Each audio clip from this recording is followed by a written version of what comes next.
We'd like to talk about secondary infertility. That's a topic we haven't really addressed yet in detail, and that's something we both experienced. And so we just kind of want to have a conversation about what that experience was like for us and how it was different, I think, than our initial infertility experience, and kind of how those two compare. Yeah. Having gone through both of them, it's a very interesting and unique experience to look at emotions the first time around versus the second time around, and even the judgments from other people and things like that. So just comparing, contrasting those. So I want to start with even my own judgmental thoughts, I think, before struggling with secondary infertility. I remember sitting in a room with people, and it was like both, a mix of initial infertility, secondary infertility. And there was a part of me that was like, I would do anything to have a baby, and you have a baby, and I feel bad even saying that, but that's human, how I felt. I don't know. It just was like, man, that seems way better than where I'm at, right? And so I think there was this element of judgment even from myself, and that I have since been very humbled, obviously, but in that moment, it was like, I don't know, like, do you belong in this conversation with us? If I'm being honest, I think that's how I was feeling. And it wasn't like I didn't want them there. It was just me processing your own emotions, natural thoughts. Yeah. And so all that to say, I became very humbled when I ended up going through it and experiencing the emotions of secondary infertility, and then kind of rocked by it. And so I just want to start there, because I think there's such an internal battle in secondary infertility. Yes. Because other people are feeling those things, and you know it because you're also feeling those things, because you should be grateful. Yes. Right. And too, the piece of like, people are looking at me thinking you already have kids. So that natural judgment. A really challenging piece of secondary infertility that we both experienced was that we felt like we had the medical part of this figured out. Like we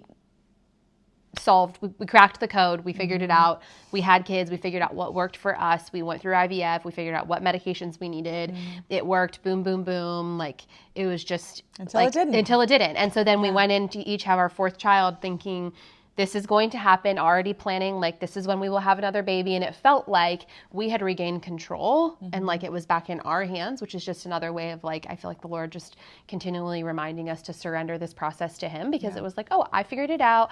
I know how this is going to work. I'm going to do these medications and follow this timeline, and we're going to have a baby here in 9 months. And so that was rattling, because it was like, wait a second, like we're now having allergic reactions to medications that we've never experienced before. Which we both had. Which is also added to the weird things that we do simultaneously. So it just was like, okay, wait, like it just rocked the whole system, and felt like, now what do we do? How do we restart this? Do we look at new medications? Do we go back to ground zero? What does this look like for us? And so that was a unique piece for us. I don't think that everyone would go through, but because of our IVF journey, that was what we both experienced. Well, and I think it was just unique. And again, we're grateful for this, that our IVF experience started the way that it did, because a lot of people start with fails, and we were the opposite. We started with successes, and the fails came after. And typically there is a mixture in that process of doing IVF of failures and successes, and just the way that it worked for both of us. I think then it was really shocking, because it was like you said, we had it figured out, and then all of a sudden we didn't. And all these new possibilities now are in your head of like, okay, what is this going to look like? And to clarify too, we both had 3 kids when we started going through secondary infertility. Yes. And that's even different than people who have only one child, who they're want just desperate siblings. for a sibling for their child. And then their child gets older and they're desperate for a sibling. And then that's heartbreaking as a parent to not be able to give that to your child. And so we recognize too that like there is a difference in what we were experiencing. But I think that's honestly what I kind of want to talk about today is just the fact that even though there are levels of it's different, maybe this isn't as bad as that, or like initial infertility is harder probably than secondary, and it's harder to just have one child than to have multiples. But the reality is, anytime you're struggling with infertility, like it's just hard. And it's, you have expectations that you have to let go of. And you know, we always wanted 4 kids and we didn't get there, and letting go of that. And again, is it the end of the world? No, but it was an emotional journey working through letting go of that. And for me, especially just letting go of like when getting to choose when you're done having kids. Like it was just a decision made for me, and I wasn't ready. And I struggled so much more with that than I ever thought I would have. Yeah. Like, it really caught me off guard. Getting the longing of your heart to match up with the Lord's will is like, it doesn't matter all those different caveats you mentioned of what the scenarios that people might be in. It's just getting your heart to align with the Lord. And that's really hard. It's hard no matter what. And no matter how many. I think for me, I had to reface with secondary infertility my lack of control and how angry I felt at that my fertility journey wasn't as easy as everyone else's. And so when I would see friends getting pregnant or feeling like they didn't even have to think about it, or they were like, oops, I'm pregnant again, those kind of situations, I had to like reface that anger again and not be angry like, at those people, not angry at but those just, people, like, but like, frustrated with the Lord, why Yeah. is it easy for these people? And this journey is so hard for me. And that was something that after having 3 kids, I thought I had put to rest. Like I thought that internal anger was. Well, and to be honest, it felt unfair then, because I remember having this conversation with God of like, God, I already did this. Yes. Like we already went through this. Like I spent 5 years doing this. Like I don't want to do this again. And yet here I am wanting kids and not able to have kids. And I mean, it sounds like a babyish response, but I felt unfair. And I feel like I wallowed in that a little bit because I was just like, why? Like, why do I have to do this again? Yes. I mean, vividly remember being like, I don't want to be here again. I don't want to do this again. I don't want to battle this again. I thought we did this, 5-8 years ago. I just have to let it go. Yeah. I have to trust you and surrender this piece of my life. And again, there was no I was 100% grateful for the 3 kids that I had. And that was such a weird place to be. Like you can feel both, and that's hard to explain to people. Like, how can you not just be grateful? It's like, no, but I am. It's just a weird place to be. Right. And I just continue even with that battle of going back to the control part of it. And maybe it's because I'm a controlling human by nature. So, but like you think you grow up thinking like, this is my choice. I will have as many kids as I want. It's in my hands. I can make this happen.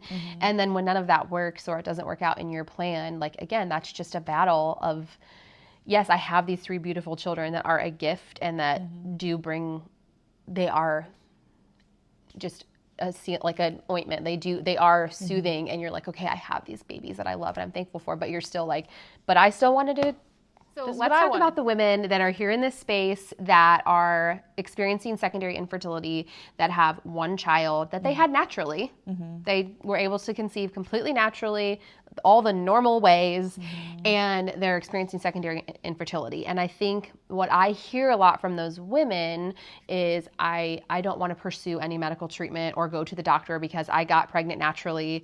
I should be able to get pregnant again. And I 100% understand that perspective and that feeling. But as someone who has had losses and miscarriages for the weirdest of reasons, and then also experienced significant allergic reactions to medications that I once had never had an allergic reaction to, really opened my eyes to how much our bodies change hormonally as we age, just due to having children. Like, you're allergic to amoxicillin now after having Wesson. Like, who does that happen to? House and you're like, why is your face swollen? I'm like, I don't know. It's kind of been like that for a while. My throat is itchy. You're like, that is not okay or normal. Take a Benadryl now. I was like, oh yeah, maybe I should say something to the doctor. So like, but I did. I developed allergies after having my second, that you had never had before. That I never had, and to like animals a little bit. Yes, it was so random. But it's so the point is like your body changes so much that if you are someone like, don't hesitate to seek medical care in that situation, just even to have your hormone levels looked at, and that it can be pretty simple fixes. And that doesn't mean like go do IVF. Yes, it doesn't mean it's like jump the gun to that, but just explore what's going on with your body, and is there stuff that you can do naturally, or are there medications that can help whatever's going on with you, because clearly something has changed. Yes, but I know it's so easy, and I'm sure if I were in that scenario, it would be really easy to think, well, I got pregnant once, so I don't need to again. And that's also something that you have to pray about. Like, Yes. maybe that is for some of you accepting and saying like, okay, we really feel like the Lord does not want us to do anything, and that if this is what he has, and that's okay. And that's so, again, we've talked about this so many times, but it's just so important to rely and lean into your own relationship with Christ and seeking, okay, Lord, what do you have for me? Because what you have for me is different from what you have for Jess, and what you have for me is different from what you have for this other person, and that's okay. Yeah. Like, we can pursue things in different ways, Yeah. and it still be right for each person.